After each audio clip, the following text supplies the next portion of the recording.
Hi friends, one more mini vlog. ఈరోజు వంట వచ్చేసి పప్పుచారు అయితే పెడుతున్నాను. ఆ అమ్మ వాళ్ళ ఇంటికి వస్తే ఎందుకో తెలియదు ఫ్రెండ్స్, ఫుల్ బద్ధకం వచ్చేసింది. అస్సలు పని చేయబుద్ధి కాదు. అమ్మ ఏమో బయట పని చేసుకుంటూ పప్పు చూడమంది. ఇంకా విజిల్స్ ఎక్కువ వచ్చేసి పప్పు అయితే మాడిపోయింది. కొద్దిగా ఉంటే అదే మిక్సీలో వేసి గ్రైండ్ చేసింది. ఇంకా పప్పుచారు పెట్టమంటే కూరగాయలు వేసి అయితే ఉడికిస్తున్నాను.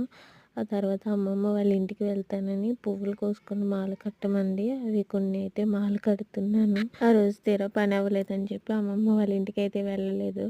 నిన్న పెట్టిన ఆవురిడియాలు ఒక దెబ్బ ఎండలో అయితే పెట్టాను. పప్పుచారు రైస్ అయితే ఉడుకుతుంది.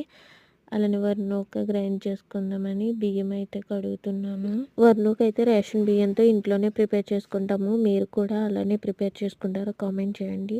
ఒక కుంచుడు బియ్యం అయితే కడిగి ఆరబెట్టేసాను. ఈరోజు ఎండ బాగానే ఉంది. సాయంత్రం కల్లా ఆరిపోతే మిక్సీలో వేసి గ్రైండ్ చేసేసుకుంటాను. వీడియో నచ్చినట్లయితే లైక్ చేయండి. థ్యాంక్